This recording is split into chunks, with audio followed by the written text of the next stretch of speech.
Welcome, everybody. It's Monday night, which means it is time for the Troubleshooters. I am your Dungeon Master, Heath, aka the Dire Bear GM, and we are excited to have us all back here. First of all, let's get some announcements and stuff out of the way. If you signed up to be a DM with me in the upcoming RPG Con, which Dire Bear is not only running a exclusive games at, which I am in the midst of writing and should have wrapped up here pretty soon, I have sent out a form asking you which days you're available to run. Please fill that out and return it to me by April the 18th. I did not put that on there, but somewhere before the beginning of May or before the RPG Con would be preferred. So that will be sending out, again, Dire Bear Adventuring Company will be running an exclusive, only available at RPG Con game. It is a trilogy where murder and mystery takes place in the city of Aldemir, a beautiful port city that sits not on a seaport, but a river port. The large river of the Semet River. It sits on a rocky crag overlooking it. It descends down this hill to the grounds below. The mystery starts with a murder in the Mud Ward, the impoverished area of Aldemir, and escalates from there as you uncover a mystery, a conspiracy, and eventually revolution. So you can play that at RPG Con. We have several DMs that are signed up, and we have spots available. Tables are available, and there are 6 players per table. It starts at level 1 and will complete at level 4, and we do have plenty of spots available. Tickets are $8 for that. So again, you have to buy the badge, but to play in this, it is a ticket price of $8. But that pays the DM for their time, and we greatly appreciate all of you chipping in for that. It should be a rousing good time. I'm looking forward to it. Let's see. So RPG Con, thanks to D&D Beyond, who allow us to use their product, and it is fantastic. What I've realized, and I didn't know this, but they snuck it in on us. Content sharing for the longest time has been exclusive to like 3 games. And then during the pandemic, they were like, content sharing for up to 5 games. But once it's done, if you create any further games, you can't share content. If you delete a game, we can't have it up to 5. It'll be, maximum of 3. I looked the other day as I created the newest game for us coming up, and I'll talk more about that in a minute. And I noticed that I could enable content sharing. So get a subscription. Content sharing is available. You can share all of your books with all of your friends, and it is a good time to be had by all. Create characters, try out new things. It's fun. Call of the Netherdeep is available to you right now. They dropped that last Tuesday, the 15th, and it is available. It's got new monsters. It's got all kinds of cool stuff in it, so go check it out, as well as some upcoming books. Now, normally they drop these quarterly. They're like, hey, it's, the first quarter we're going to drop this book. In the second quarter, we're going to drop this book. So they dropped Call of the Netherdeep. Their next book is coming out in May 17th. And it is Mordenkainen's Monsters of the Multiverse, which revamps monsters, changes player races. It does a bunch of stuff that is making it all aligned for the multiverse theory behind D&D, which makes sense. That would mean that normally their next book wouldn't be out until sometime near the fall, maybe August, September, somewhere around there. However, that is not the case, as they have announced that the next book is in June 21st, I believe. I got to check that date. But it is Journey Through the Radiant Citadel, and it creates a nexus point within the multiverse that you can travel to all of the other universes. It is set on the ethereal plane, and it is an amazing set piece that allows for you to traverse the multiverse and do all these wonderful, crazy things. They have 13 standalone adventures to take you from level 1 to 14. And it is looking to shape up, and I want to just kind of give a moment to applaud them, because this is the first Wizards of the Coast book to be completely written, helmed, and put together by all persons of color. The entire crew for this book was all people of color. And that was amazing to me. I thought that was great. I like seeing that, and I cannot wait to get my hands on this book. The variant cover looks cool. The original cover looks cool. It all looks like a lot of fun, and I cannot wait to get a chance to play this game. With that being said, I will not be running virtual D&D weekends for the next couple of months because in April, I will be at the Huntsville Pop Culture and Comic Expo, or the Comic and Pop Culture Expo. I can never get it right. But either way, I'll be at the expo here in Huntsville in April the 22nd, 23rd, and 24th, I believe are those dates. I will be running the Trivial Trials of Tristan Trust, a third level adventure for new players as well as old players alike. It is a one shot that we'll be running through there. It's about 3 hours of playtime in there, and it should be a lot of fun. It is apparently, as you can hear, there's alliteration in there. It's just a light-hearted, fun game to play the Trivial Trials of Tristan Trust. And that will be at the Pop Culture and Comic Expo. And then RPG Con comes up in May 20th, 21st, and 22nd, I believe. You can get your badges early. If you do, you can get a full weekend badge for $25. They go up to $35 after April the 1st. So get in and get a badge now. We're going to have me running games out there, other people running games out there, including our very own much loved Voodoo, who will be running a game for me. We are going to be having Pathfinder out there, as well as some other things like Call of Cthulhu. I think somebody's running Dungeon Crawl Classics. It's not just D&D, it's all manner of RPGs. There actually talks about having war games out there, so you'll see Warhammer being played. We're going to have the Huntsville's European Martial Arts, HEMA. They'll be out doing sword fighting demonstrations. They're going to have a band, food, all manner of things. And the tables, if you just want to come out and sign up and run a table for just you and your friends, there are tables available for that. If you want to get paid to play or to run games for me, you can sign up for that. All manner of things are going to happen. So get in, get your badges, get your tickets, get your things early. If you live out of state, come down. Huntsville is actually a really cool place to be. Now the largest city in Alabama. And you can come play RPG with me. So that's coming up again in towards the end of May. And then the Huntsville Pop Culture and Comic Expo is in April. And am I missing any announcements? I think that's everything I've got right now.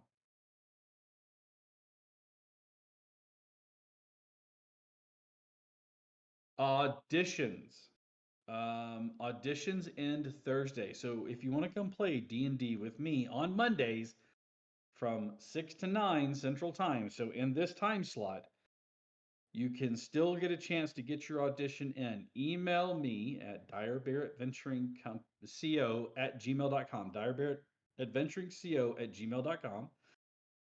In the subject line, put audition for WBW. Excuse me. Include your name, your time zone, character ideas, not required, but it'd be cool if you had one. And we want to hear 1 minute at least, but no more than 3 minutes of you in character. It can be you talking in character about a story you had. You can be doing, I had a guy who submitted as though he were doing an interview with a magazine. I had somebody else that sounded like they were being scried upon by an ex. Any sort of thing that you want to do that would make you stand out. We are still accepting auditions. We have a lot, and we started looking through those to see which ones we want to get and keep. But it's not too late. You have until Thursday if you want to do that. Again, the email is direbearadventuringco@gmail.com. Include the information in there about audition for WBW and get a chance to play D&D with us. Some of these crazy folks around us. I think that is just about it. Yeah. So, without further ado, a quick recap, and then we'll jump in.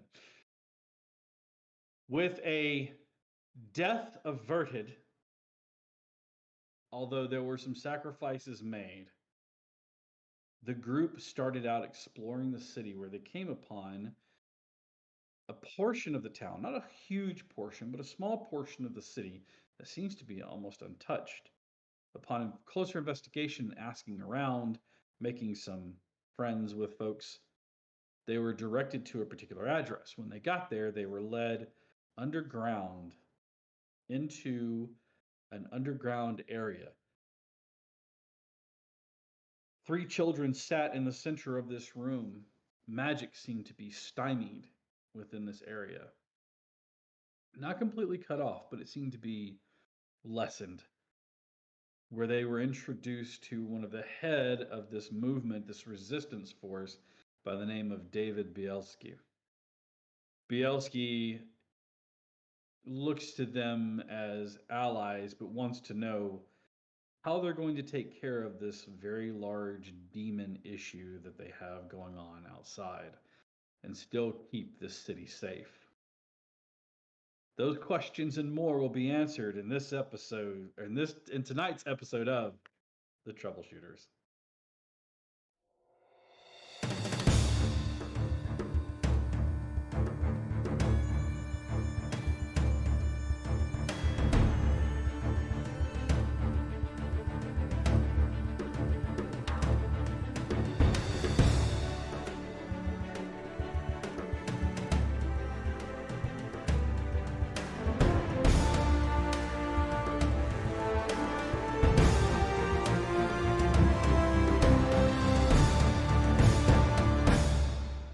Welcome back. It is cool underground here in this location. Again, many doors shooting off into the distance.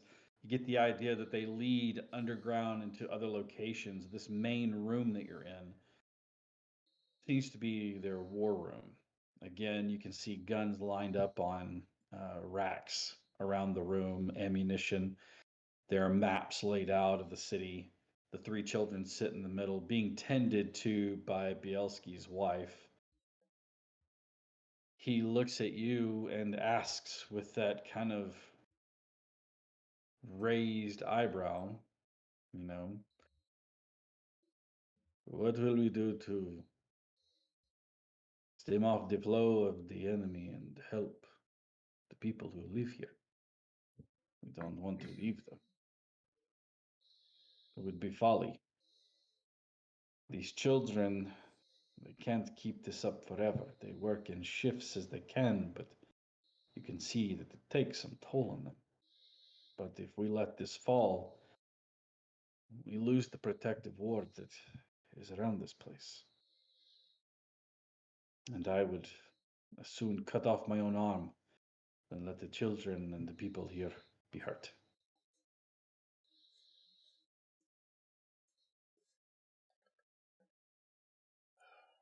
We're going Well, to do the best we can.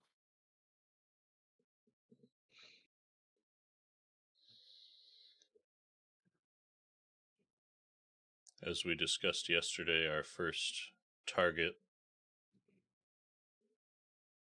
we were planning on going for would be the charging stations for the mechanical soldiers they seem to have at their command. Taking them out will be very beneficial for all of us.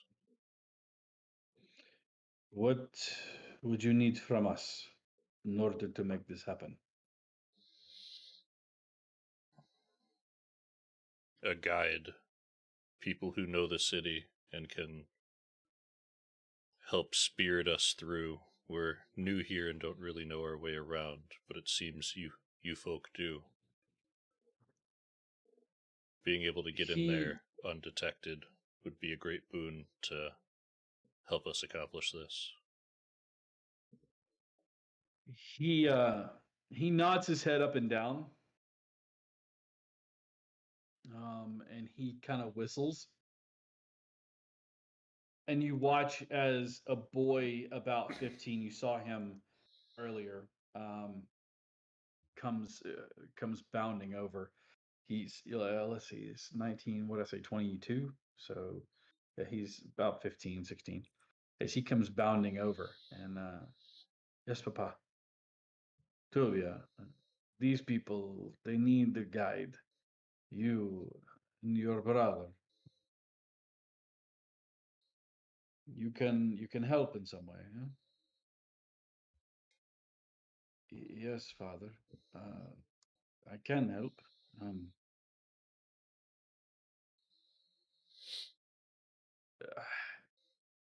I was tending to Zeus, and he says, your mother can watch Zeus. You are only one of the people that I trust. At this point in time, you watch as a woman walks over and she puts her hands on his shoulder. You can see she's a little shorter than the boy, but she puts her hands kind of on his shoulders. David, do you suggest that we send our son out into this mess? There are plenty of other trackers who there may be, but I don't trust any of them. I trust him. They exchange a few words in a language that none of you know. And you can tell she's very terse in the delivery of this. And he responds with the tone is it's soothing. And then she says something, and he just kind of like, he doesn't bark, he doesn't raise his voice, but the way he delivers the line, it's he'll take no more. He's not, this conversation is over. There's a sense of finality to it. Yes, exactly. Again, you don't know what is said. It's not a language that any of you speak, unless somebody picked up Russian in the last little bit that I have been here. All right, so you don't know we what may they're have saying. been Russian around, but we don't know the language. Right. If it would make communications and chats a little easier, we could start, if you're willing, to help guide us back to our comrades, and we can facilitate a meeting if we're going to be working together, so you know who we're working with and we know who we're working with. Doesn't hurt to have allies in line with each other on what's going on. Bring your allies here, and we will have a conversation with them. Does this seem enough for that? I would prefer that. It's not that I don't trust you, but if we are going to commit ourselves to meeting new people, I would rather be where I have the guns to my back, supporting me rather than shooting me, if you understand. I'm not saying that you would turn on me, but then again, these times they are hard and questionable. No?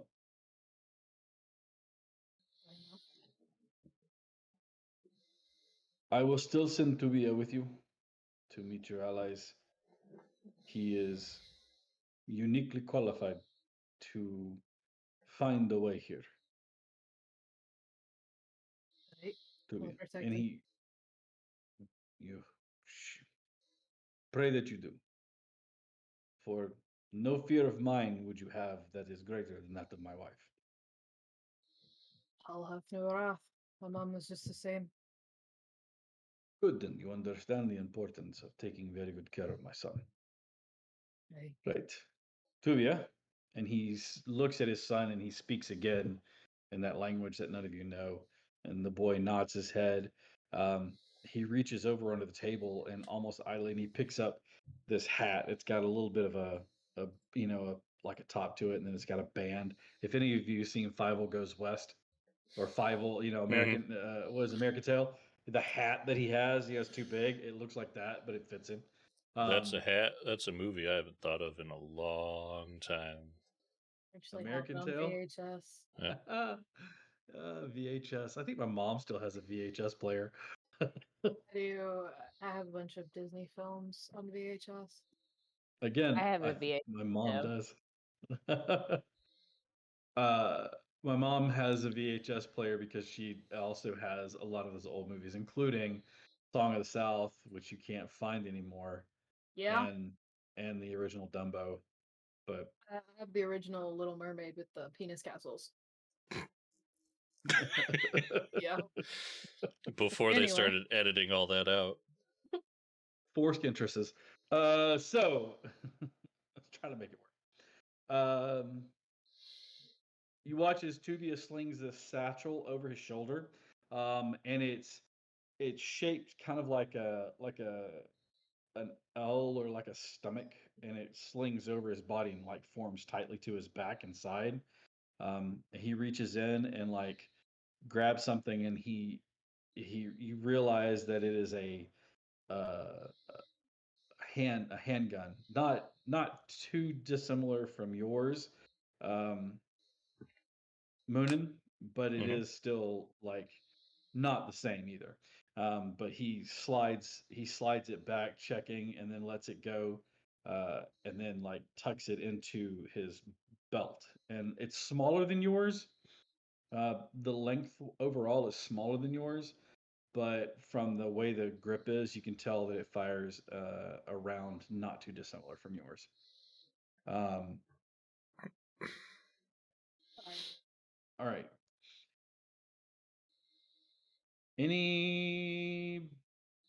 Anybody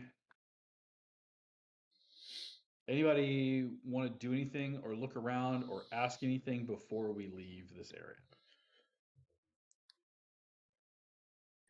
Liz is curious as to why children are being used, but she doesn't know how to say it nicely. Mhm. So she's going to like ask Emerus because like Emerus always seems like to be the most charismatic person in the room. Mhm. To her anyway. So she's just gonna be like, "Hey, I want to know this, but I don't think I can ask this without seeming rude. Um, do you? Can you ask this?" Well, they seem pretty protective of the children. I don't think it's. I don't think now is the time to ask why.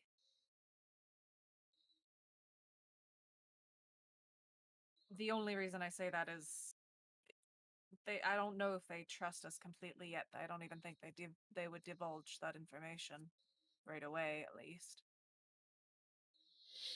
I mean, you can always ask around, but Are you That's true. saying this in what language? Just softly spoken, like common. like English. Yeah, Okay. just softly spoken English.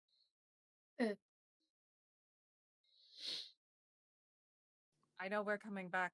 I'm sure the information would rise up again. But Liz just nods her head and goes, "Yeah, you're probably right." we'll get the information. It's just And as you're asking this question and kind of like talking amongst one another, you watch as another child, this one seems to be a young girl. She seems to be about 5 or 6. And she's got a teddy bear, and she just kind of walks in and takes another boy's place as he stands up, stretches, and he looks over and says something in, well, I mean, it's German, so you guys would understand it. And he basically says, "I'm hungry." Well, those of you who speak German would understand. He says, "I'm hungry," and one of the women like lead him away to find him some food to eat. Um, the children seem like they're not being harmed by whatever this is, but for the moment that they switch out, there's a bit of a falter, and like you feel some of your abilities returning, and then as soon as the girl sits down and starts forms the triangle again, like it immediately like picks back up. All right, anything else you guys want to ask or do? David, Yeah. just so I can relay to my allies so they're not alarmed when we enter this area. Does whatever the field is, and I don't know a whole lot about magic to word this properly, what kind of magic does this prevent? That is a question that is best served for others. Hold on a moment, and I will find somebody that can better answer that for you.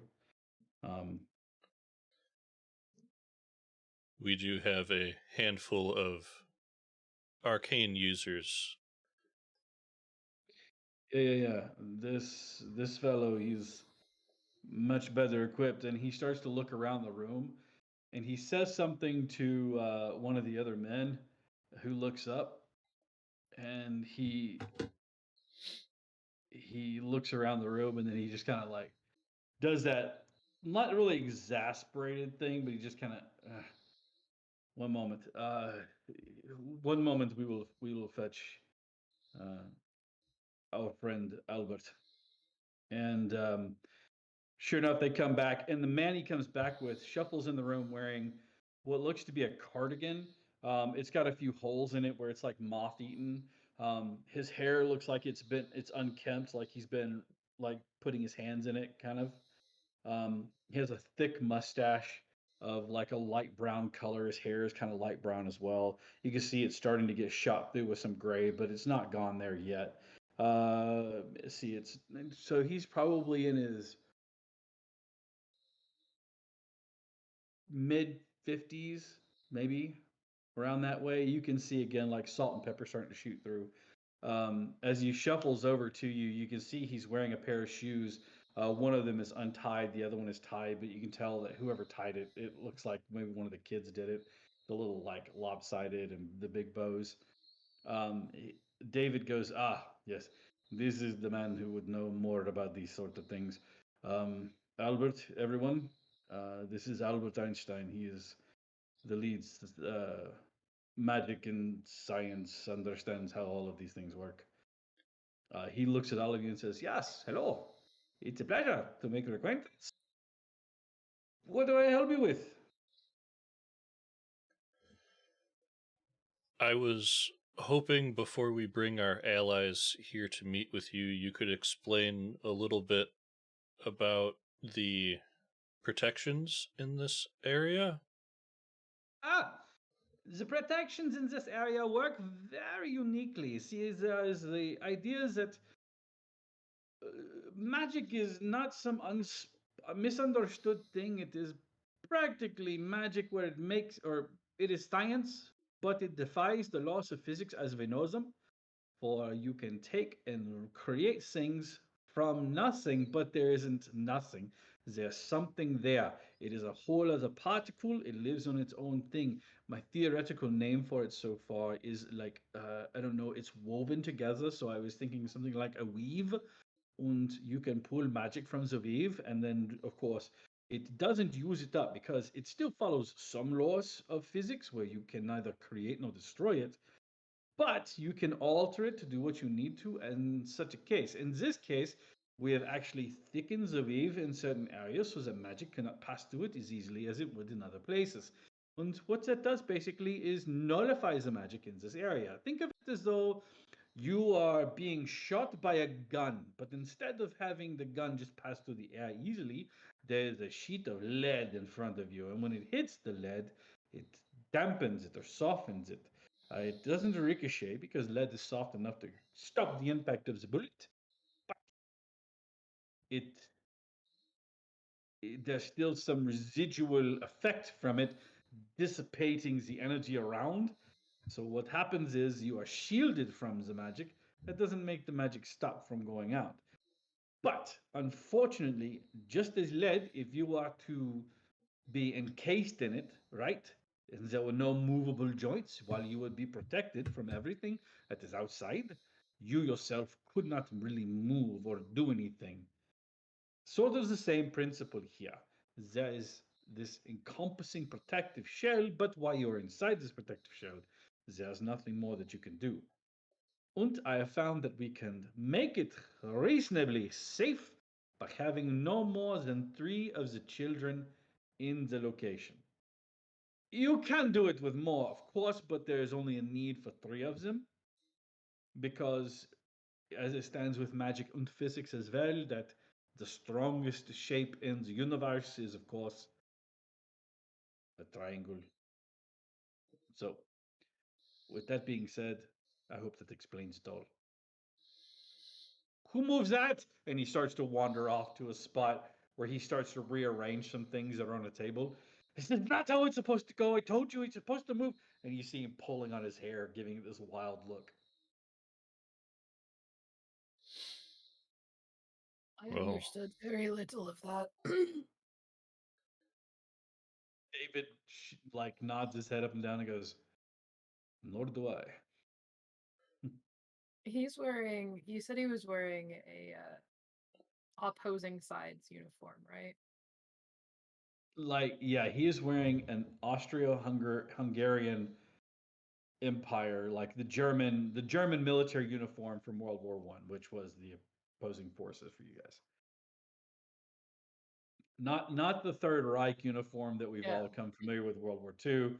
It's a very different uniform, but it is a uniform from that era, from World War One. I've just been giving him some weird looks, but he ain't gonna say nothing. Just like, this is dated, my guy.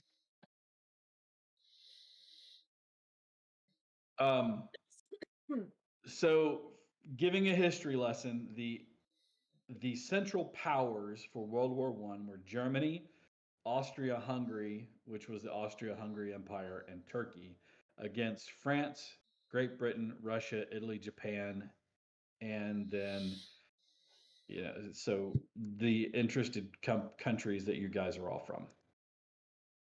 So the bad guys were Austria-Hungary, German, and he is wearing an Austria-Hungary uniform. Well, Tailored, it fits. What's that? One more time, Cash? It's just it's tailored, so it fits good. Mm-hmm. Well, I'm of the same mind as Gej. That was a lot of information that is a little above my understanding, but I will relay what we've been told to our comrades so they know what they're walking into, and we will head out and attempt to get a representative back here to talk with you. Yeah, Albert is a very intelligent man. However, he has a tendency to talk over people's heads. We got a filler like that too. You have your own Albert then. More or less. I'm sure the two of them cannot wait to meet one another. Here's hoping we all get along. He turns to Tuvia and says, it's actually Belarusian, but he says, take them, be safe, come back quickly. And the boy snaps his ankle. Was Tuvia? Tuvia. Okay. So again, quick history lesson. Tuvia and his brother Alexander, or Zuj, were the Bielski brothers. There's a movie called Defiance that stars Daniel Craig and Liev Schreiber, as well as other movies and documentaries about them. But they are Belarusian, they are from Belarus, and they created a camp of about 1,200 Jewish people that defied and stood in opposition to the Nazi military as they were moving through in World War II. And it's a really great movie, really great story, because Tuvia was a non-combatant. He did not like violence, but Alexander was very much shoot them all if they're wearing a German uniform. So it's a really good movie. It's a really interesting story. I like incorporating a bit of history because I feel like we can always learn. Anyways, enough about all that. Tuvia leads you back down the hallway that you originally came from, and then up the stairs. And as he opens the door into the street, he very quietly looks around. He then takes something out of his pouch that isn't a gun. He reaches in and he pulls out what seems to be like burned leaves.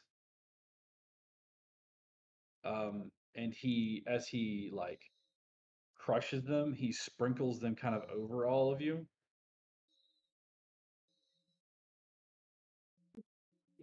And he says it to you in sort of broken English. We will move quiet.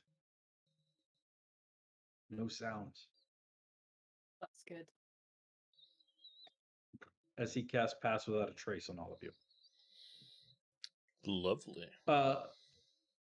And with that, you guys move to the edge of the safe confines of the like protected area and into more of the holdout portion of the city. As you do so, you know what I need? Stealth checks. Don't forget you get to add a +10 to this. Even if you're rolling at disadvantage, add a +10.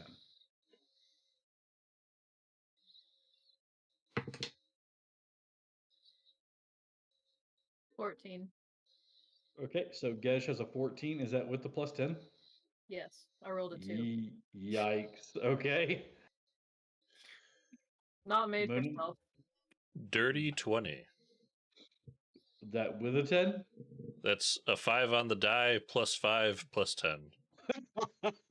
Let's go collapse more buildings, boys. Emrys, 39. 39. 17 plus 12 39. plus 10. You're 1 point away from the gods noticing how well you disappear. That's the DM doesn't even know where you've gone. They show up in a different And campaign. that 20 would be a 42. Nice. Liz, I have a 30, so 13 plus 7 plus 10. luckily your allies are able to help you mask your movements as you quietly sneak through. You do notice a patrol, and as you're doing so, Tuvia keeps himself like, I don't know, maybe about 20 feet ahead of you all. And you watch as he will look around, and for a moment, you watch as he disappears. And then you see him like move, and just his face. His uniform is this kind of dusty gray color, like the coat that he's wearing and the breeches. And you realize the reason he picked that is because he blends in with a lot of the rubble and stuff like that. So he disappears, and then you see him move, and he signals for you guys to follow. As you cross over, he stops and he puts his hand up, telling you to wait, and then he does the same thing where you watch him walk. And as he gets to the other side, you watch as he moves behind, and it's just the barely catching his movement here and there that lets you know he's still ahead of you. He looks back, and you can see him motioning you to follow, and he watches as the first two of you cross, and then he puts a hand up, and the other two stop, and then you watch as a patrol goes by, and then he motions to the others to follow as you guys cross over. So you've crossed over a portion of this. Let's go ahead and get more stealth checks as you guys continue to move through the city with Tuvia giving you help. I just see you laughing and then dip your head down. So it's either horrible. Is it an 11? Technically a 13. Okay. 13. Moonin. One more than last time. 21. So 21. That was a 6, Okay. 6 on the die. All right. Emrys. 37. 37. And then Liz. Fucking go. It's over 20, but I can't do math right now. It's 5 plus 7 plus 10. 12. 22. 22. All right. Yeah. Stealth is not my thing, y'all. Tuvia crosses the street and signals for you guys to move. As you guys start coming across, You all watch as your friend Gej falls in the middle of the street. Tuvia's eyes get as big as saucers, and he runs over. As he does, you hear the sound down the street of movement. He quickly picks you up and like helps you to your feet. And then as you run, he takes something else out of his pocket and throws it as far as he can ahead of you. It goes a pretty good distance, and when it lands, it gives off like a loud pop sound. You immediately watch as all the troops turn and their focus is now on whatever it was. He then like shoves you and runs across the way. I mean, you tower over this boy, but still, he's like shove walking you down the street. All right. Move, you big dumb bastard. It's a good thing you don't speak Belarusian. So you guys start to move. He looks at you and he looks at Gej specifically and goes, "You, Wyatt." I'm trying. You now see that the patrols in this area have gotten a bit thicker. Whereas before you could see patrols moving here and there, and you probably have several minutes before patrol. You're looking now and you can see that they are moving in big droves, and you hear the steady boom, boom, boom, as one of the mechanized units is walking with some of the patrols. That big of their feet crunching over rubble. All right, you watch this time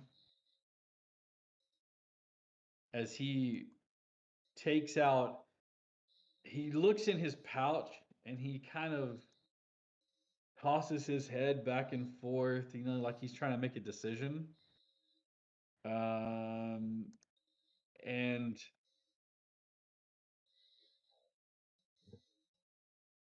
hang on a second. On myself. What's that? I can have guidance on myself.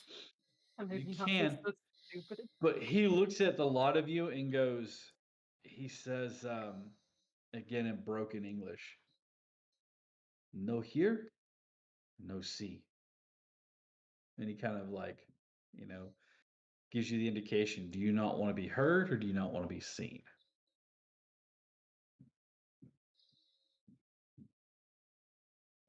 Ooh. That's a tough decision.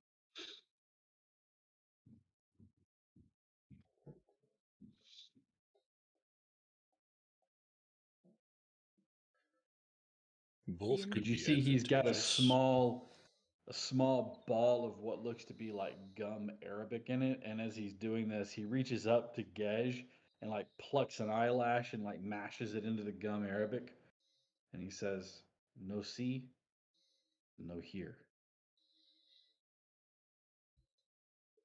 Not seen. You can disguise noise as rubble falling.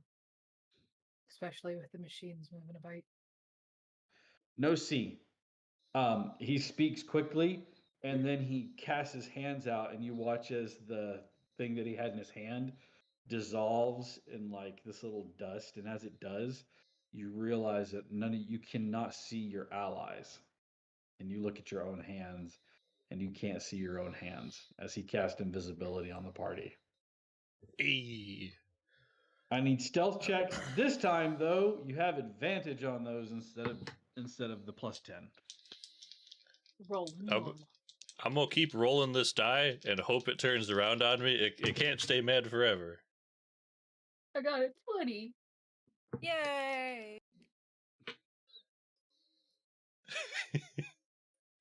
All right, Moonin. That die is real mad, but thank goodness for advantage. Mm-hmm. That's a 27. Okay, Emrys. 30. 18 plus 12. Still in the 30s. Okay, Liz. 16. She's just so confused by the fact that she's invisible that like she's not as quiet as she wants to be. Where are my feet going? Well, the good news is that you don't know where you can't be seen, but now Tuvia has to come up with something different so that you can see where he is at. When you're watching, all of a sudden across this road, and it's a wide road, you could tell that it was probably a main thoroughfare through the area. On a pole that's still standing with the top half of it looks like it was sheared off by something. Not broken, but like sheared off. All of a sudden, you see like a ribbon, Mhm. and then you watch as it's waving, and then it gets pulled quickly to the pole, and you hear a whistle sound from that direction. Head on over to the whistle. As you head on over to the whistle, as you get close, you know how you like in the dark, you know how you like stumble around and move your hand until you touch a friend or something like that? You just feel it like touch each one of you as he's like just moving his hand trying to figure out where everybody's at. You guys continue in this way. I'm not going to make you make any more rolls. You guys continue this way until you get close to one of where the stations are. You can know it's a station because it's set up as part of the railroad station, or what used to be the railway station.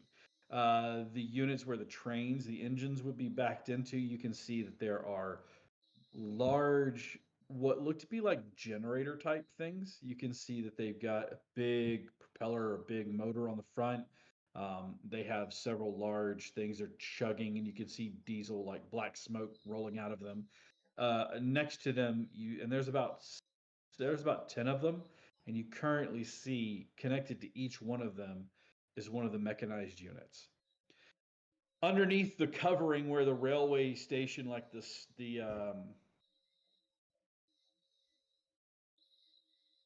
oh my God, my brain went blank what it's called, but where you would get onto board, you can Platform? see, thank you, the platform.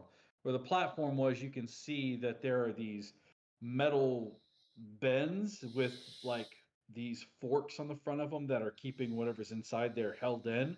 And you can see several of those canisters. They're about the length of my forearm, or to my fingertips to my elbow. So they're pretty big. They're about that big, each one of them. And you can see hundreds of them or more. And there's like 4 of these bins set aside. And each one of them is not completely full, but full enough that you thought you did some damage with that last gunshot. Nah, this would blow the roof off and the area to pieces. And you see several soldiers guarding the area, walking around with their rifles. You see men checking munitions. There are people working on the mechanical soldiers. It just seems to be there's a lot, there's a lot of hubbub in this area. In your count, just looking around, you see about 25 soldiers altogether. Mm-hmm. So, and you hear Tuvia next to you say quietly, "Is one place? Yeah."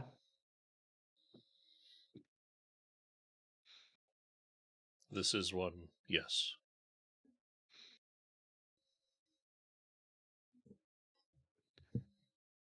Okay. He sorry, hang on a second. He says, "Okay. Find a friend." Yeah. Yes.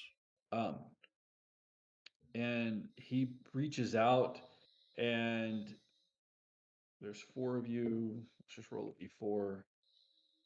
We'll say the way I have it written down is Gej, Moonin, Emrys, Liss. That's 1 through 4. And whoever he reaches out and puts his hand on because he can't see you.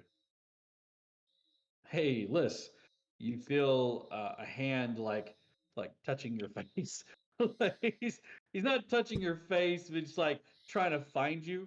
And so you just feel it like touching your head and the side of your head. And you feel like somebody like touching your ear. Ah, yeah. And he says clearly in English, "Elf." She jumps slightly because she's not used to people touching her, and she responds in German Mhm. that yes, this is the elf. He responds to you in German. We need to go and find your friends now. Lead the way. And you feel something like pressed against you, and you realize that it's a rope. So he has tied a rope to himself or something so that he can be guided by you as to where he needs to go.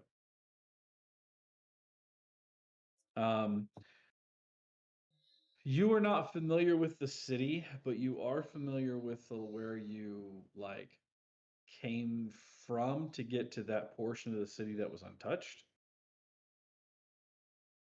Give me just a general. Okay. Just a general history check.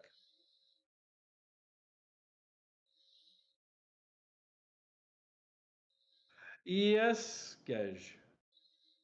Can he be rolling survivals or have rolled a survival to track back? You know what? I'll let that happen, Gej. Yeah. So that would be great if I could roll survival rather than Yeah, I'll let you roll survival to find your way back. Absolutely. It's 17 plus 9. Okay, so 26 definitely lets you know, triangulate your position. And you guys start making your way back. Again, with the noise of the patrols moving and everything, you guys can easily mask your footfalls with theirs as you're passing by. With you being invisible, they don't seem to see you or pay attention to your movements. And within the next, close to 30 minutes or so, you find yourselves approaching the dull yellow house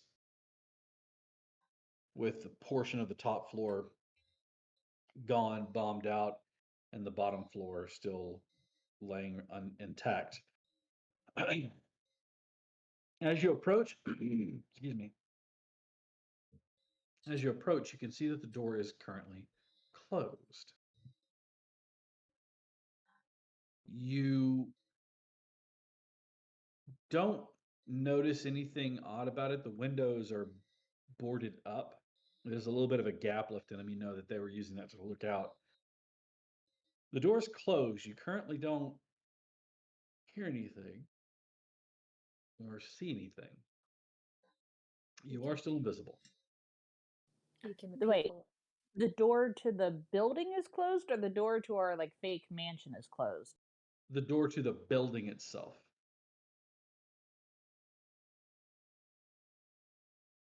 We can peek in the peek hole that they have in the window because they can't see us anyway. Sorry. So I'm gonna do that. Okay, so you walk up and carefully look in the window. You see a very large form, broad shoulders, and he's sitting there. You can see that his legs are stretched out, and he seems to be just kind of leaning against some rubble, and he's just sitting there. His arms are down in his lap, and he seems to have his head tilted back, almost like he's just resting. You have dark vision.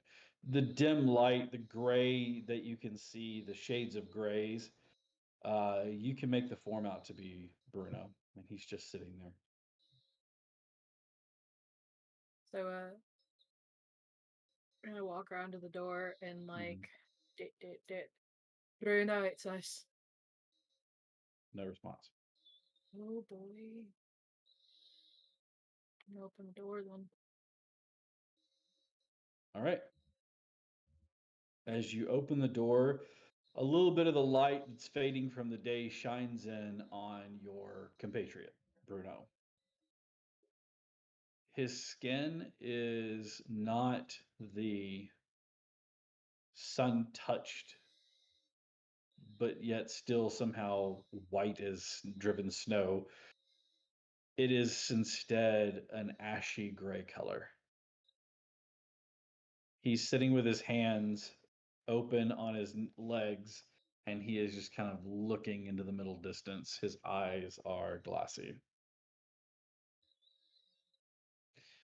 As you look in on him, you can see that there is something in the palm of his hand, of his right hand, and you're looking at him from his left side, but you can see there's something in his right hand. So knowing that he's dead, I'm gonna do a sweep and clear of the room. Okay, And see if there's anybody else. Active perception check. Actually, give me an investigation check instead. Oh, that is another 20. Excellent. I feel bad about that. What's I'm total? sorry. 24. 24.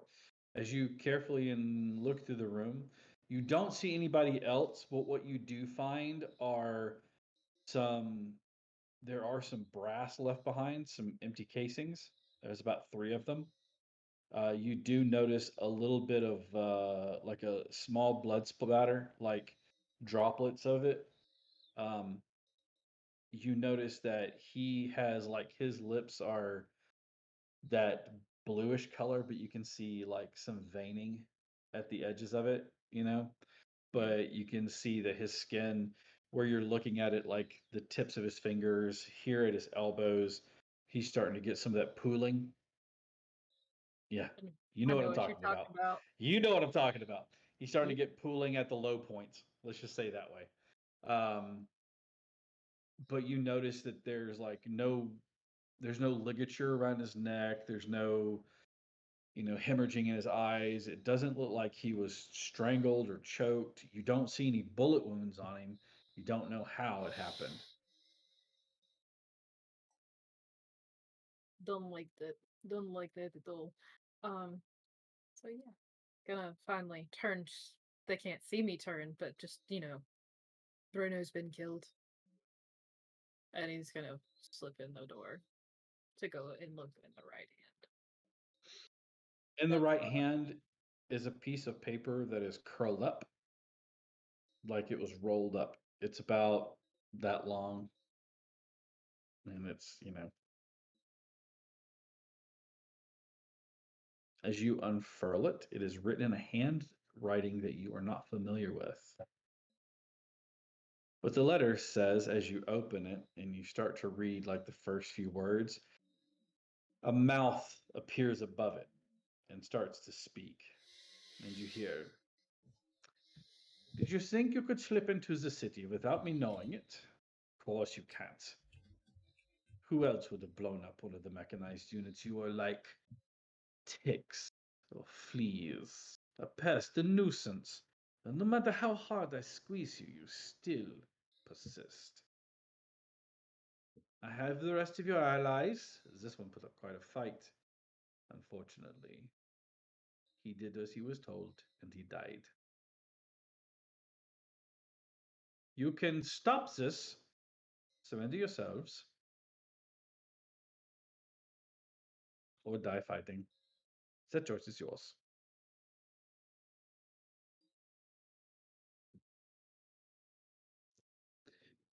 And then the magic mouth stops.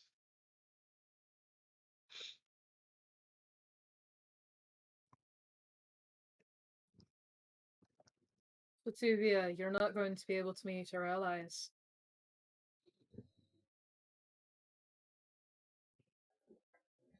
Because we're what you got right now.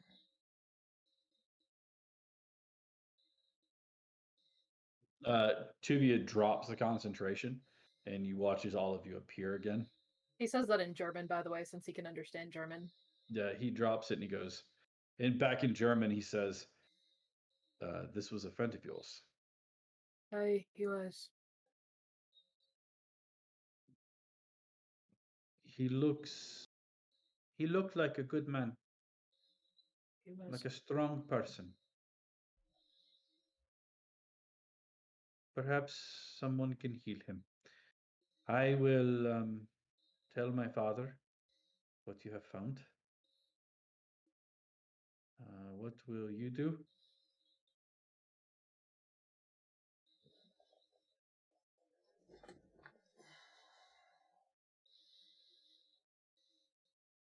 I think we should cause some noise. Say that again. I think we should cause some noise. He watches Tuvia goes, "I have the thing that could help." What you got, kid? He reaches into his pouch again. Hang on just 1 second here. Oh yeah, it's all coming together now. He pulls out what appears to be like a little glass bottle, or like it's not really a bottle, it's more like a glass jar, but it doesn't have like a stopper in it. It just seems to be like a glass ball. And inside of it, you can see a bit of sulfur and bat guano that are just kind of sitting there. And he looks at you and he says, Trodis, you should have plenty of time to run away.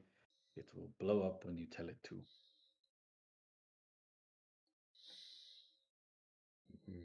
I love this kid. He looks at you and he says, this was not mine. This was given to me by someone else, but should do the trick. Appreciate it. Yeah. I'm going to go back, but you need help getting back. You okay? I believe he'll be fine.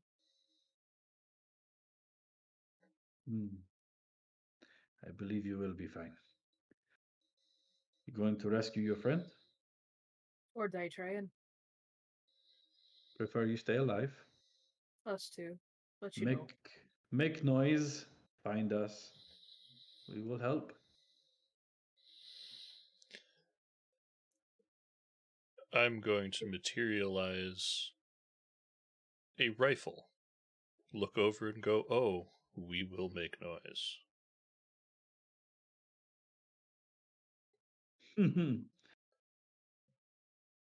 Tuvia goes, I like him. Be careful going back to you. Although you're a lot quieter than we are. Well, some of us.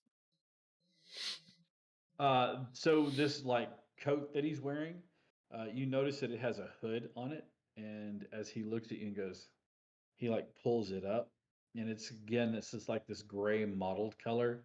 You can tell that if he stands still or hunkers down, he's going to be pretty much invisible.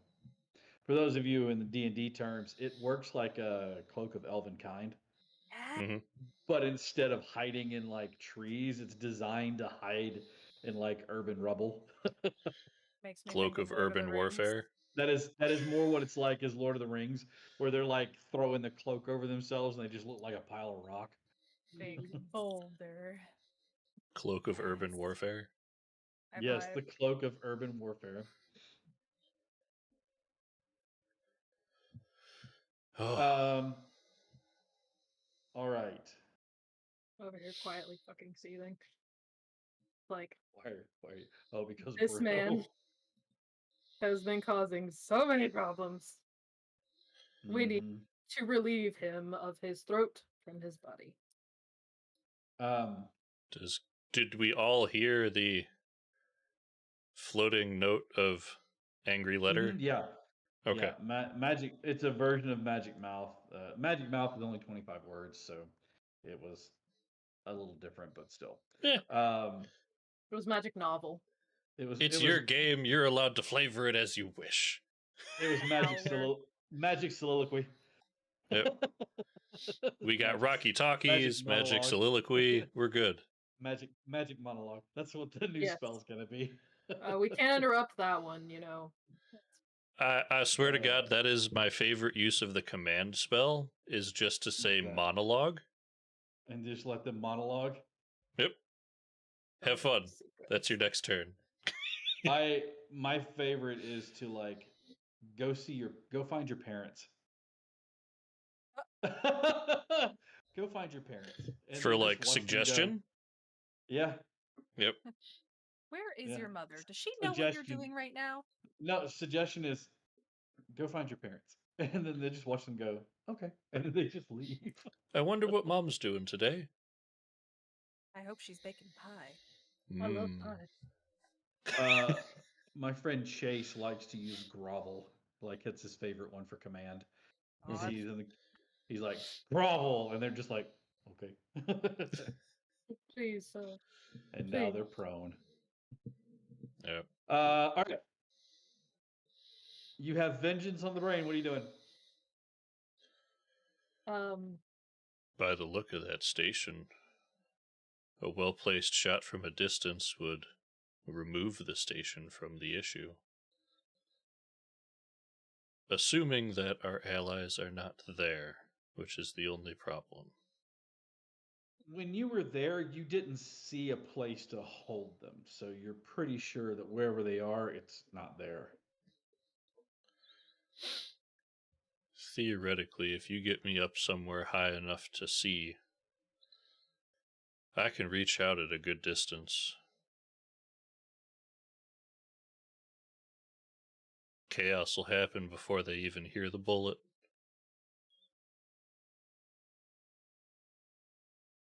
Too bad none of you have fly. Oh, Get you some boots of flying, just.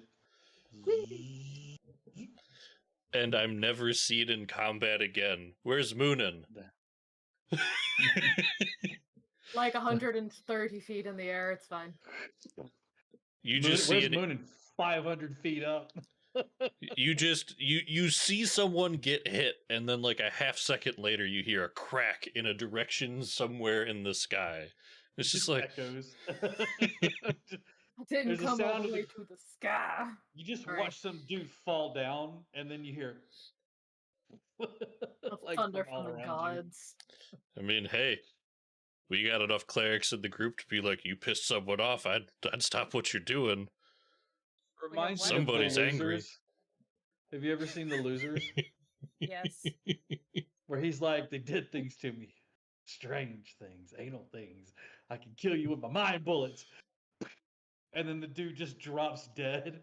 And then he holds up the OK symbol and flares out. And you see the sniper across the way on top of a dollar building. I just love that scene. I kill you with my Don't mind. worry about it. That's correct, Ayana. That is accurate. We do have spider climb at our disposal. Emrys did help me out with that previously. No, I don't have spider climb at our disposal. What did you do? I'm no longer We a know warlock. what happened. Oh, yeah, It's that's what right. you did. That's right. Moonin doesn't know that.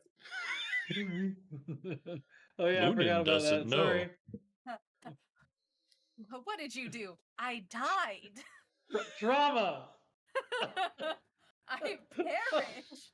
I don't know what happened. Well, technically, I didn't kill you. The explosion killed you. I didn't almost kill our entire party. The explosion did. Potato, tomato. My stomach hurts.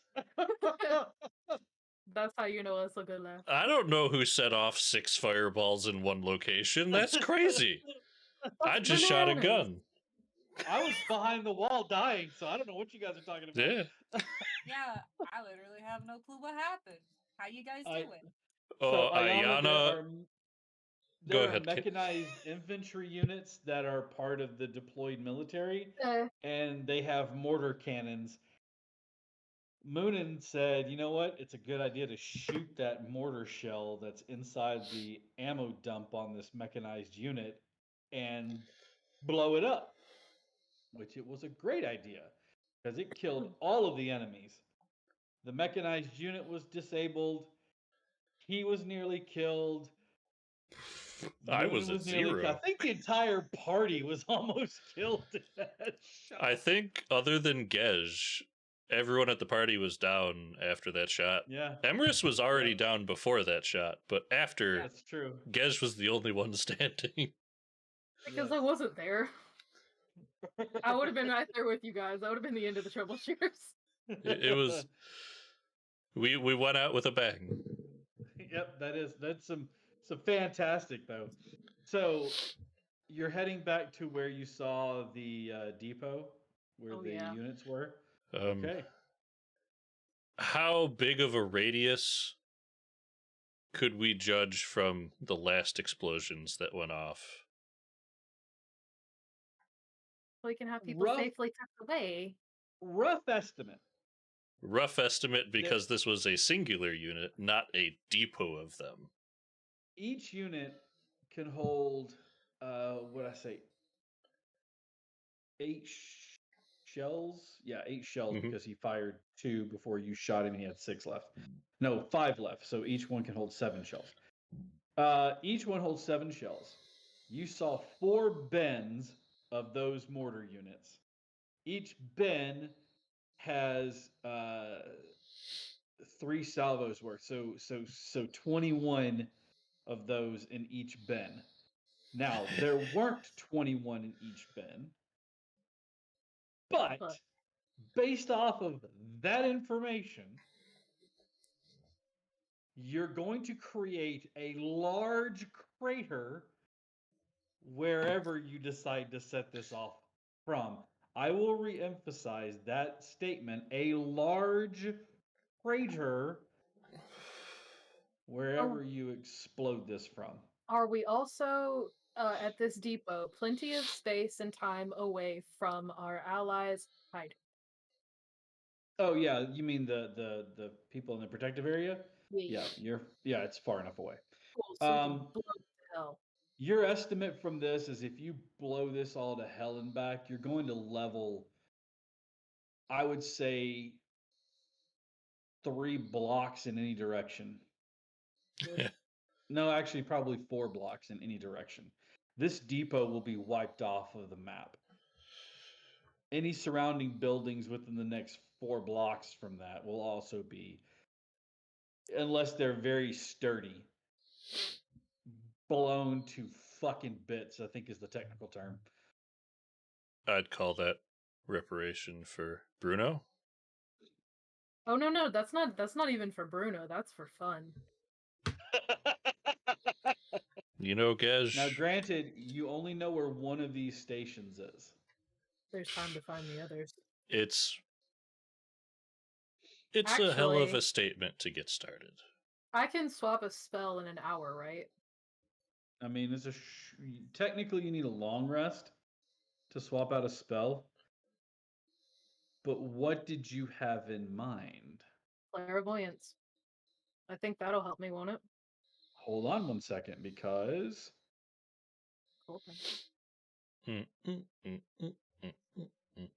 if I'm not mistaken,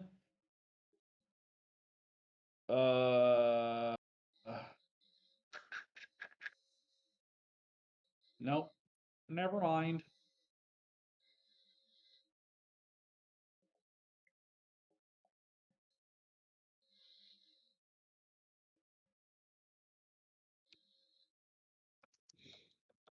I was looking to see if it could be cast ritually. No. It would have to be a long rest for you to swap it out for that. Darn. Okay. Well, that's certainly something we could approach after making a scene. We at least have a base to return to. It's a goddamn race. Thank you, Gej. You're welcome. Oh, I appreciate you. Inspiration for that one, Gej. But I'll relay to the party, if we're here to be a problem, I can reach out from a good amount of distance if we want to be that problem for that depot. With that rifle, yeah, you can reach out a really long way. I think that's a good course of action there, Monin. I just need a vantage point somewhere with a little bit of height. And don't forget, he gave you a time bomb. Mm-hmm. The spell that he gave you, or the piece that he gave you, is basically a delayed blast fireball. Oh, yes, but this is about sending a message. I want them to know a bullet came from somewhere. I don't know if they'll hear it because they'll have other issues to deal with, but... I mean, they'll hear it, but it'll be Moonin. too goddamn late. It's just What's that? no. You hear, and then the gunshot is lost in the explosion. They'll hear a ping, and then like a shh, and then they'll hear the gunshot, and there's nothing. Just woof. All right. But How are you going to do this then? I'm also just going to go ahead and say it. Whenever he goes to make his shot, I'm going to use one of my channel divinities for the day to give you a +10 to that attack, my guy. Jesus. First, before I designate a plan for the party, does that sound amenable to everyone else? This is going to cause a lot of noise. Liz is going to pipe up and say she has an idea, but there are other depots that could fulfill her idea. So if the party wants to hear it, she's happy to share her thoughts, but there's nothing that prevents him from also shooting up this depot. More than happy to hear what you've got going. Mm-hmm. Either way, it's about a message. So there's, I don't know, how many of these things? You said about like 50, right? All said and done, I think it was around 50. And you see 10 of them being charged right now, which gives you the indication that there's, 40 more somewhere else. So if there's about 50 of these fireball big explosions, and 5 of them took out everything. You were asking if there were 50 of the mortar shells? Yeah, that's what I'm asking about. Oh, no. There's like upwards of almost 80 in this one location. Okay, so she's going to say there's going to be about 80 in these locations, right? So again, this location doesn't matter, but maybe in the future we might want to steal these mortars and then strategically place them around the city so that we can blow them up as we need to with our newfound allies.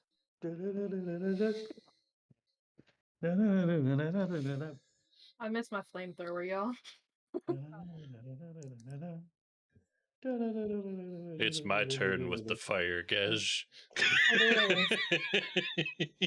As Gej is twirling the delayed blast fireball gadget in their hand. Mom says it's my turn with the fireball. I want to commit arson too, damn it. All right, so the plan is to find a high point, shoot, make things go kablooey. No, I heard you. I heard you. So her plan is, so we have 2 plans out. Steal mortars, place them throughout the city, causing chaos on a wide scope. Or immediately blow this one to kingdom fucking come, creating chaos and destruction in a smaller scope, but concentrated as hell. But sending a message. So, the choice is yours. Really, it's just us giving our answer to Peter King Diedrich. That no, we'll die first. Okay. Do you remember how many charging stations I told you there were? I believe you said 3? 3. Let me give you the German 3. 3. So, theoretically, not 3 we have... beers, 3 beers. 3. You've given yourself away, for in this country we count this way. Flowers. Glorious with bastards. With 3 depots.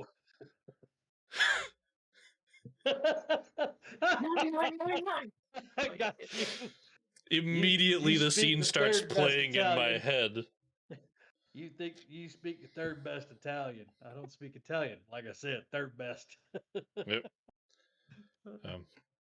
With Or 3 depots, we have room to send a message and still steal from the second.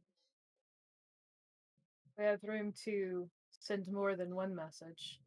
If we split, find them. Possibly. We can blow 2 to hell and steal from one, and whenever we finish stealing from it, we can blow it to hell too. Liz just nods her head and goes, "Yeah, I just wanted everyone to think of the options." Mm-hmm. Having some of these in our hands would be advantageous, but also we know very well what only a few of these did to us as we tried to get somewhere. The less they have, the better. We could just blow. Oop. One more time, Gej, I lost you for a second. So then we can just blow them all to hell then. Just blow them all to hell then. My vote's on at least send a message on the first one. Emrys? I mean, we can try and steal them while 2 of them are burning, so.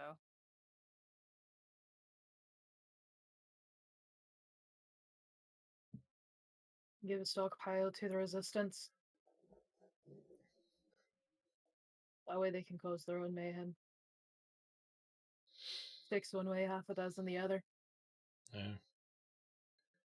If we do manage to ferry them away from another depot, that might be a conversation we can have with our allies. See if we can get some help doing that, split up the explosive and the ordnance we find. From there, we can coordinate chaos together. I don't know how many people they have wanting and ready to fight, but it's more than 4. A few more. Yep.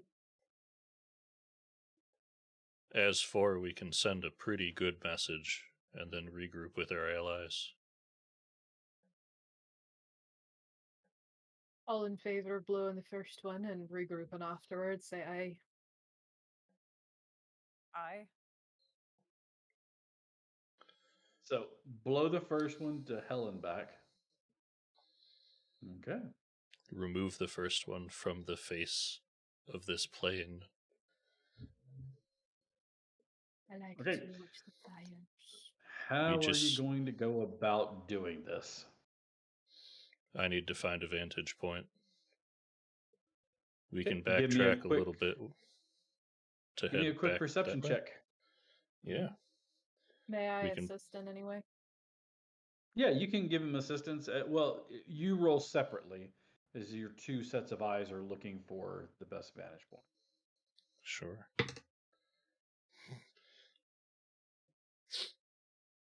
The world wants Now, it to. is the church that he originally shot off of too far Yeah. away from this depot? That was. Doesn't have a good vantage to shoot. That was also outside of town. It was at the edge of town. Yeah. My dice want this to happen. It's an 18 plus 8 for 26. I gotta ask, Gedge, what did you roll? I rolled an 18. It's a 14 plus 4. Okay. You guys are both looking and you feel Moonin he's like swatting at your arm and you're like, what? And he just like gently puts his hand on your head and turns your head to look. And what was apparently an office building. It's about 4 stories, and you can see that it is a large storefront that takes up, like the frontage part of a block. It is currently about 6 blocks away. Now, you can't see what's over there. So you don't know if it's teeming with soldiers. Is there another charging station? Is the demon laying down there sleeping like along the street, just chilling? But you see that it has the best vantage from where you're at, from your line of sight to where you know the depot to be. you can see that it would make a perfect spot for you to shoot those bends. Reaching clear, boys. Endless.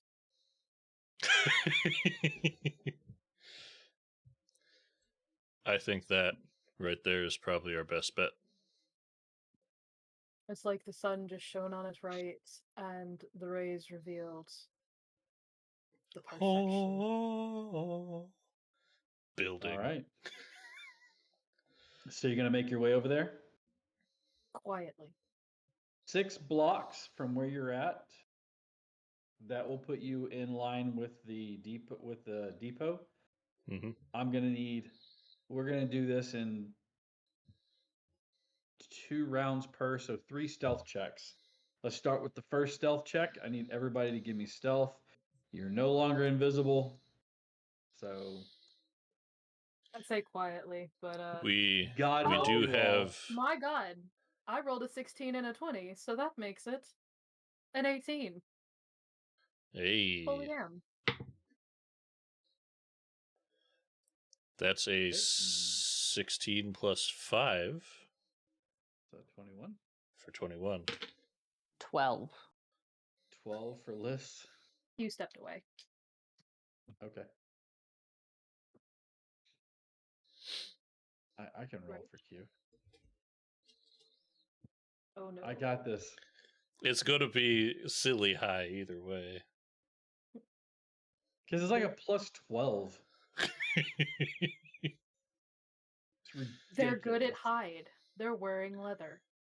They're made of hide. Get out. Oh, he's Roll back. for stealth Q. Welcome back. Hi. Okay. Sorry. You're good, fam. No worries. Go be sneakies. Yeah. Go be what? Sneaky. Oh. Sneak. We got a 18, a 21, Swing. a 12, 12. and then whatever you roll.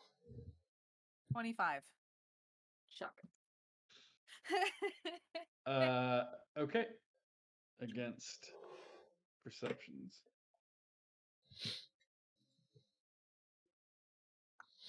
Come at me, bro. I'm a mad lad right now. Sorry. I would say a wee mad lad, but you're not wee. No. He's not. honking huge. Large in charge and pissed. Yeah, great. I mean, you killed his boy. You Killed done my one fucked up. boy. Killed the other boy. Kidnapped the other Maybe. boys. Tuvia did say there might be something they could do. Okay. So you guys sneak past one patrol easily as you're coming across. You pull up short, Emrys. You and Moonin pull up short and like push everybody down behind a partially broken wall as you watch as 2 of the mechanized units and a patrol make their way past. Your first foray across this small block into a larger area gone pretty well. You have 4 blocks to go. I need more stealth rolls from everybody. I'm gonna go ahead and roll my perception check. There it Damn. is. Everybody's gonna have to fail. Oh. No, I mean not really. I'm just saying. I'm just picturing Gej walking down the street going, guidance, guidance, guidance. Do better. Time to be quiet. Time to be quiet. Doing his impersonation of Mars. Be better. Be better. Be better. All right, Gej, what'd you get? 7. 7. Total? Yeah, 5 plus 2. Ooh. Moonin. 19 that plus cheerful you are. 5, 24. I like how chillful you are about the fact that you got a 7. I got a 7. Let him find me. I'll lead him on a goose chase. I'm in danger. Emrys. Odd. 26. 26. Liz. 17. All right. I almost caught the rogue in stealth. Almost. Okay. Well, now I'm gonna pull out the good dice. With that comment. I need to start using my bone dice again. That's the one that rolled the 20 twice. All right. Well, it's still higher than their perception check. So as you slide past 2 more patrols, quietly keeping your way through the streets, making sure that you time it just right, you sneak in. You're mere 2 blocks away. You can easily do this. I just need you to roll for me one last time. We're going to try a different d20 for this one. All right. And this is the one where you all fail. Nope. This got a 26. It's not disadvantage, my guy, because the Liz got a 26. I think that's what she's they all said. like, Hell I'm yeah. so sneaky. I'm super sneaky. You're like, man, who knew that not wearing armor was awesome? Emerus, 31. Hey, that's my boy. 31. Moonin, Dirty 20, 15 plus 5. okay. Just abandon me. It's fine. Absolutely This- not. This may be the one. This might be the one. We Let's all see. pick up Gej and just carry them. At this point, that's what I'm thinking. Look, y'all know he's not sneaky. Listen, worst comes to worst, I attempt to pick up Gej and I robe up the stars because it's anything I'm want- carrying. I want you to know, I added yours up as a group check and divided it by 4. You beat their passive by 1. Oh, As you quietly make your way, waiting for the patrols, as you guys fall into the building, narrowly escaping, Gej, you're like, you running across and you like slip on some gravel. As you do, one of the soldiers does like a turn and you quickly grab the edge of the building and just like on your stomach, pull yourself in, like sliding across the gravel. And Became a penguin. the patrol does a double take, and he starts to make his way, and he's like, you hear one of the others like, where are you going? I'm just checking something out. I'll be right back. No, we're to stay together. And you watch as he says, it's probably nothing anyways. And he turns around and he says, right, let's go. And they continue down the road. Can I use minor illusion to make like a cat yowling Absolutely. and scurrying down the alleyway noise? Yeah, you make a cat like sitting there licking its paw. And they're just like, ah. And one of the guys throws something. He says, scram, you pest. And you see a rock get tossed towards the illusionary cat. And it it like hits and you just like drop it so it makes it look like it ran off. All right. This building. There are holes in the floor. There is staircases that are nothing more than a few pieces of like stones sitting out of the building. Getting to the 3rd floor or even the roof of the building might be dangerous. What is your plan? You can see that the lobby of this building is open. You can see that there are walls that have been knocked down and holes blown through them. The staircase in front of you is one of those massive 2 staircases that go up to the next floor, and you can see an elevator, but the elevator itself that's on there, it's one of the old school cages, and you see there's a coil of cable that is laying down on top of it. So the elevator is not going to be operational.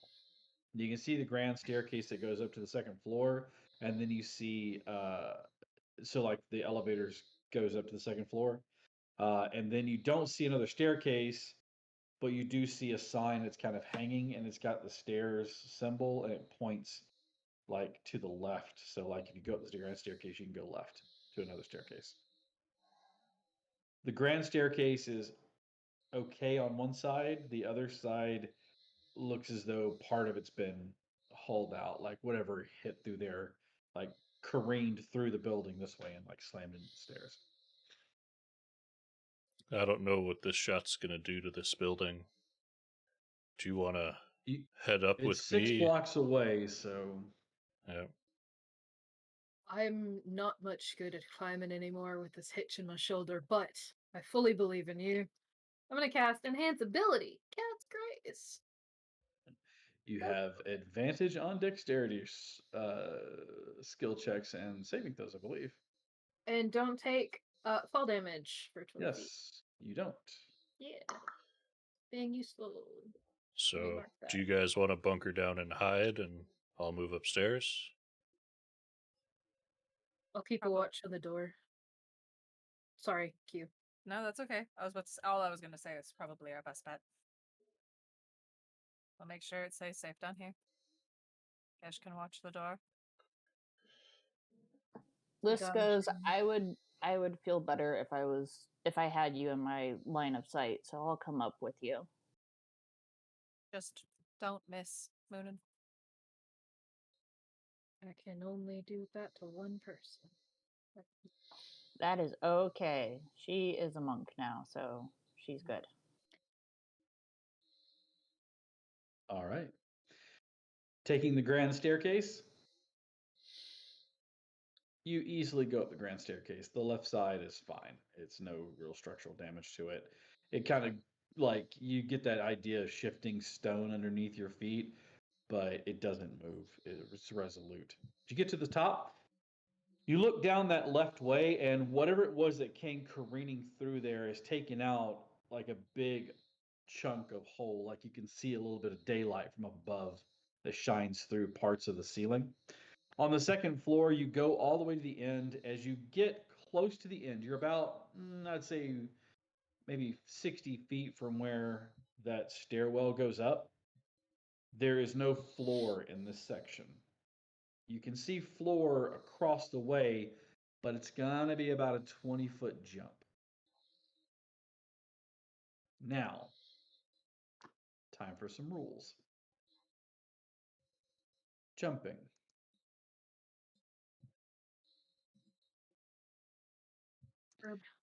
In 5e, right?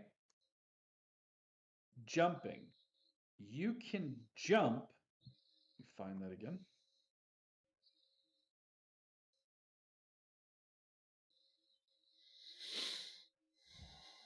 Damn it. It's not in combat. It's over here. Movement.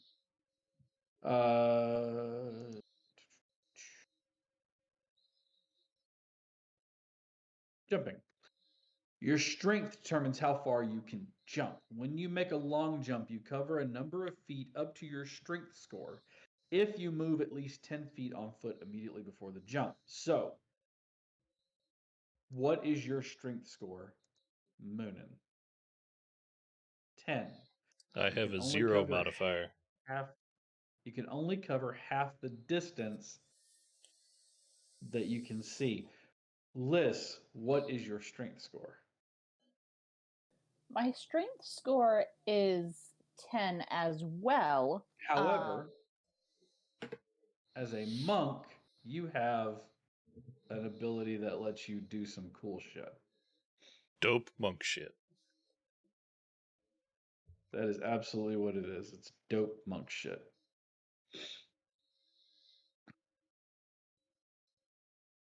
Yeah, I don't know what the dope monk shit is, but I got it. At 9th level, your unarmored movement, you gain the ability to move along vertical surfaces and across liquids on your turn without falling during the move. Basically, you run up and along the wall and down to the other side.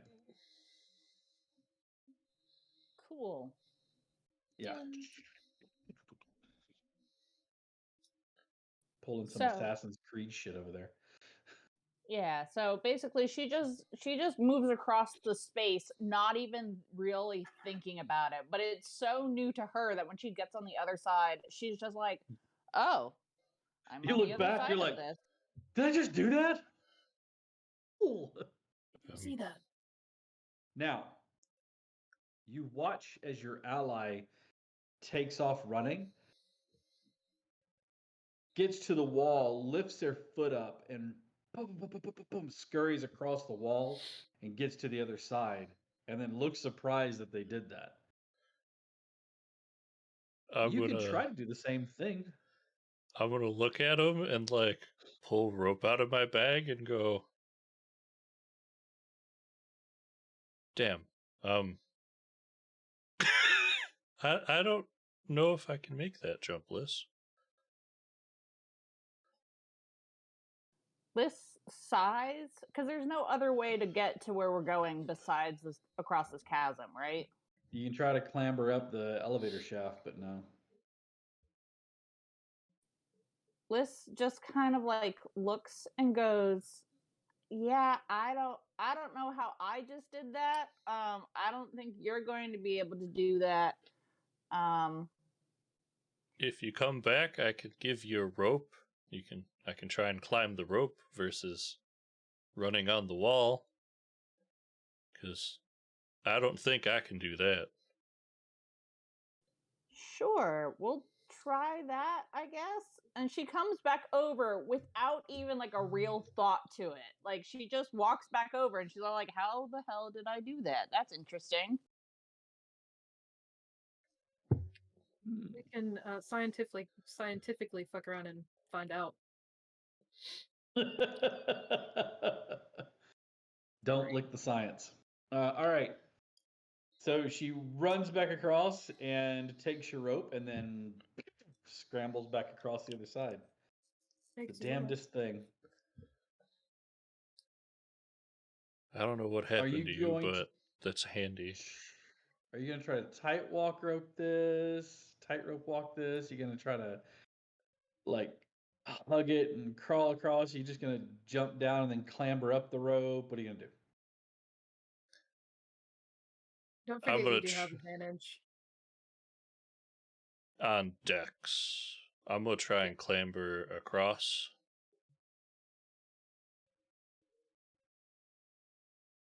Okay.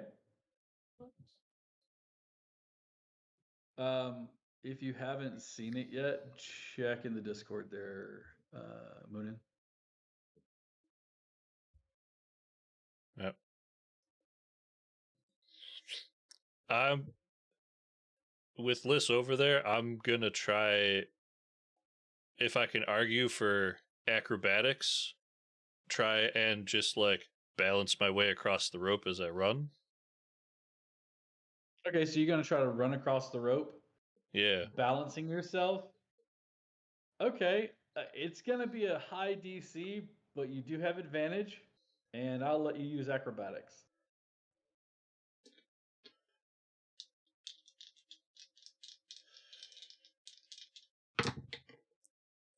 Thank God for advantage. That was a 2 and an 18 on the die, so 23 total. Okay, you start off, and you're making it a pretty good ways. The rope is tied off, and your ally, did you tie it off, or are you just holding onto the rope, Liz? She has no strength. She would have looked around and tried tie it off. As you get to making your way across, the rope has a little bit of slack and starts to sway. As you are almost there, you feel like you're about to fall. You can try to leap for the edge or grab the rope. Either way, I need a dexterity save, but I want to know what you're going to do first. Does Liz see that he's about to fall? I mean, it's happening in a split second, so. Mm-hmm. How close am I to the edge at this point? You're probably about 10 feet. Yeah. I'll try for it. Hey, dexterity saving throw. You can do it. Is that also an advantage? Yes, it's for until I break enhanced? Concentration for, yeah. It's up to an hour. So you're good. That's lovely. I can't read this die. It's not, it doesn't work for saving throws, though. It has advantage on dexterity checks, not saving throws.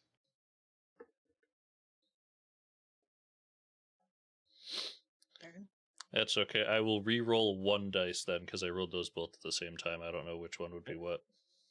Okay. That's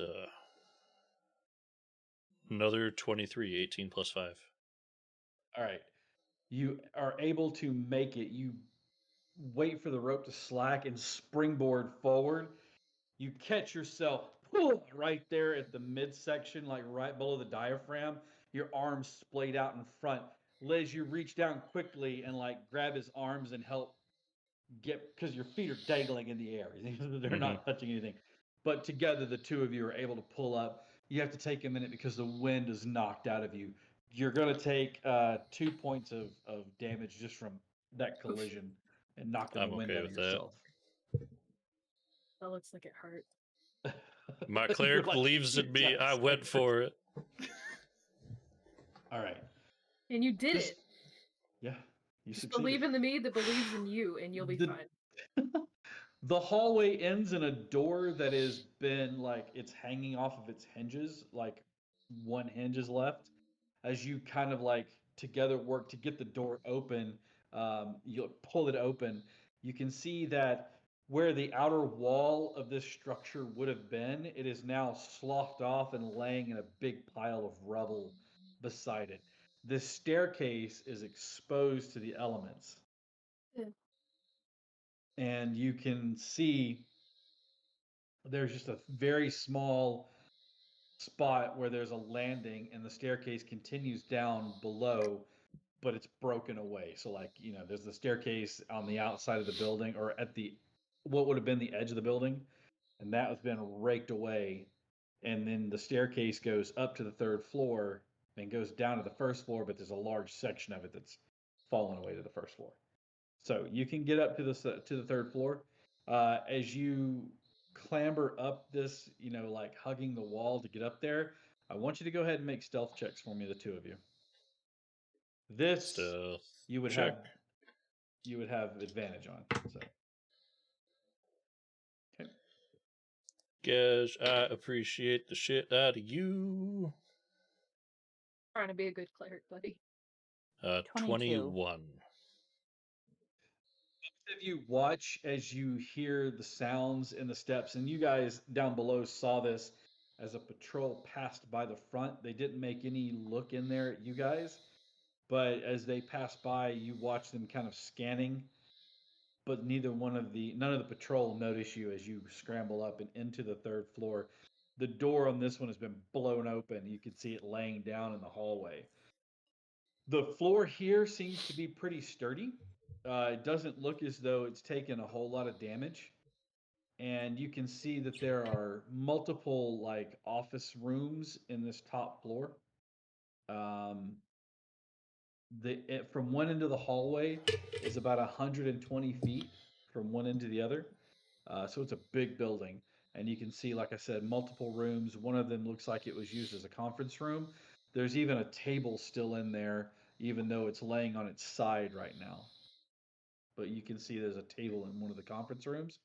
As you're looking through, you can see that sure enough, there is a perfect shot from one of the conference rooms or one of the office rooms, straight down into the depot that's a pretty good length of ways.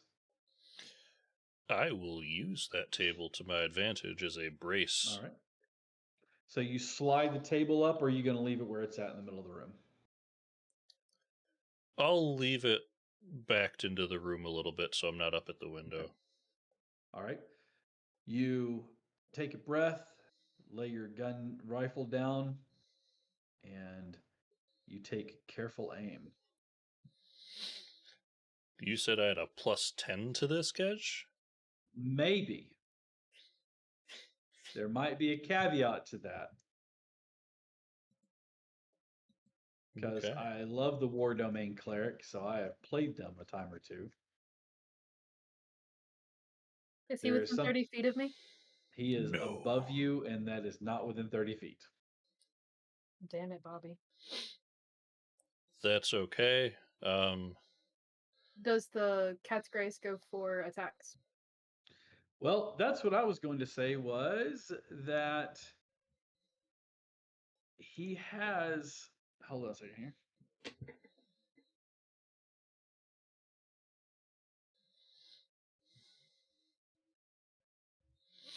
Okay. This is not going to be an attack roll. I'm going to have you make a skill check because this is a skill that you're exhibiting, not necessarily an attack. While eventually it's going to punch there, but you're making a shot above down to a smaller target below. This is going to be a dexterity skill check. So it's going to be your dexterity plus your proficiency bonus. Okay. The DC on this is really high, but you do have advantage. Okay. So plus 14. Okay.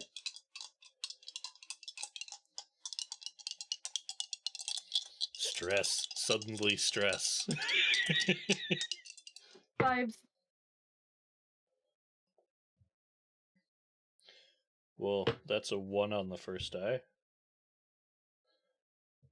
The second die is a 19 plus 14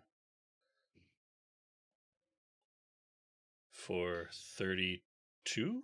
33? Okay. 19 plus 14, 33.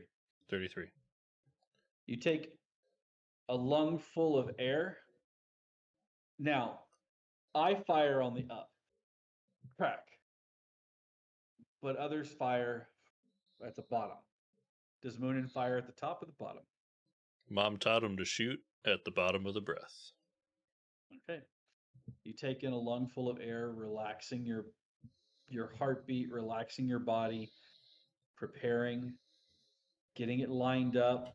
There's no wind blowing, so you know that it's just going to be the drop of the bullet. You know how far out this is. You take careful aim, and as you do so, relaxing yourself, you let out that breath. At the bottom of it, you squeeze the trigger back with the rifle slung across your arm. The bullet is sighted just above where your target is. At this range, you're looking at just a few inches above. The bullet arcs. There's a muzzle flash that, had you been further out, would probably been seen by people. But with you tucked into this building, the gunfire sounds. And you're sure that's going to create enough confusion. Inside this building, it is slightly muffled, but it's still loud. You watch as the bullet streaks across. You don't even keep sight of it. It's moving so fast. And then you know as you hear it off in the distance. There's a moment pause when you hear, and there is nothing but this fireball that engulfs the entire area. It radiates out from the center, causing a shockwave that follows in it. It just blows everything out, leveling buildings. People are gone in a second as nothing but fire, dirt, smoke, and a shockwave of force erupts. It takes it a moment. This mushroom cloud that is created by this explosion as the oxygen is depleted from the area, causing the fire to well up as the smoke clears for a moment. Rubble still falling, some of it hitting hard, others of it plopping down as the remains of the soldiers. You look, and everything within 4-block radius of that depot, the depot and 4 blocks outside of it, it came so close that the shockwave downstairs hit the building.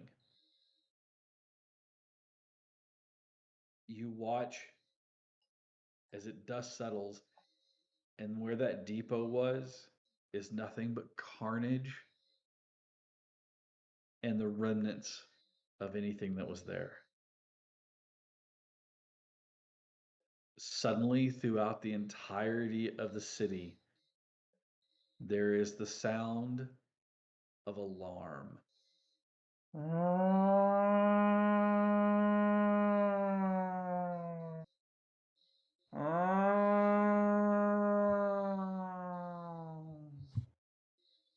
The sounds of troops hitting their feet, hitting the pavement, mechanized units moving quickly.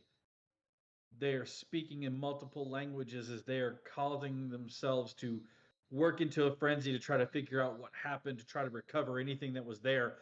Suddenly, the sound of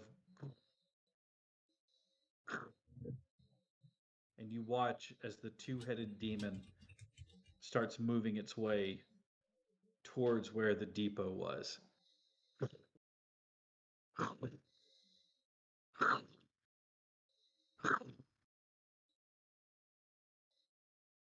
And as the dust settles and the last bits of debris hit the ground, that's what we're going to call this evening's episode.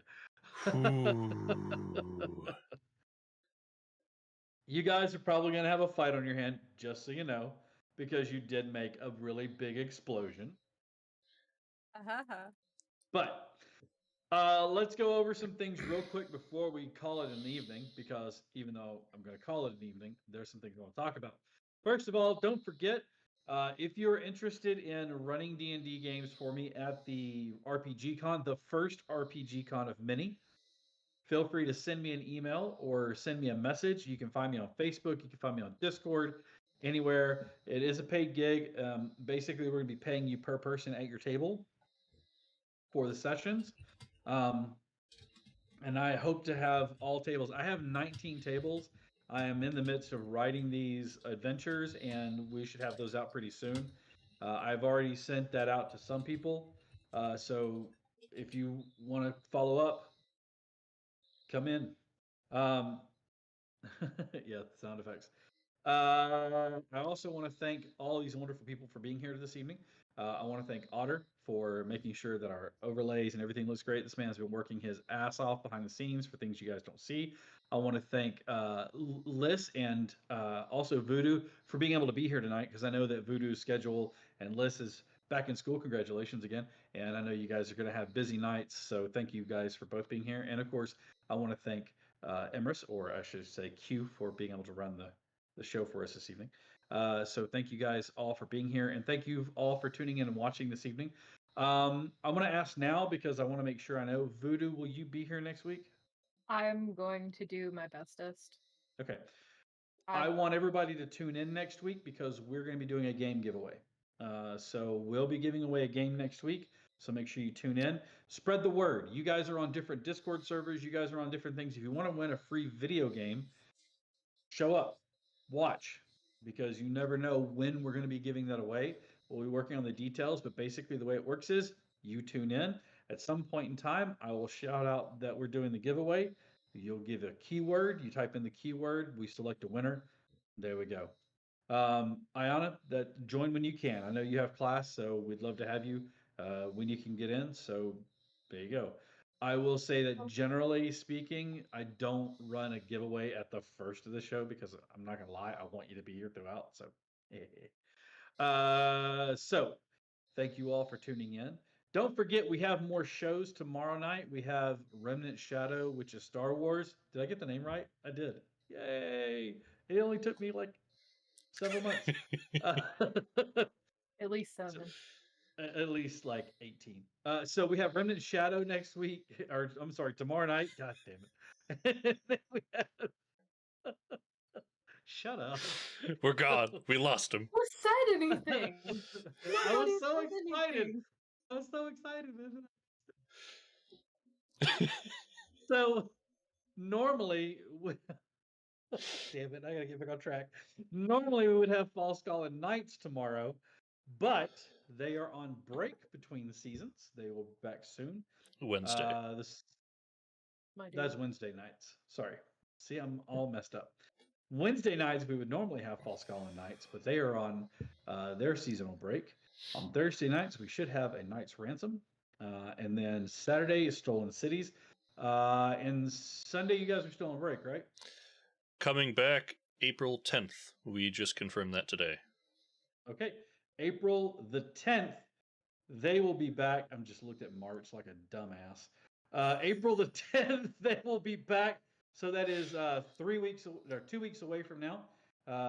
So tune in for that, coming back on April the 10th as we run that show. It is fantastic. They've got a lot going on.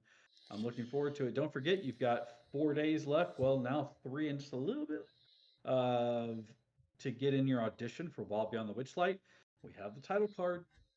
We have the music. We're ready with the artist. All we need is you. So auditions get your audition in if you want to be a part of that.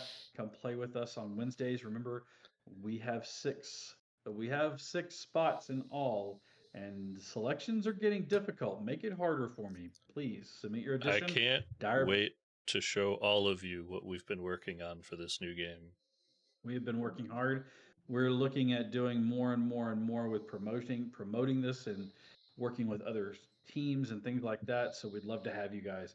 direbearadventuringco@gmail.com.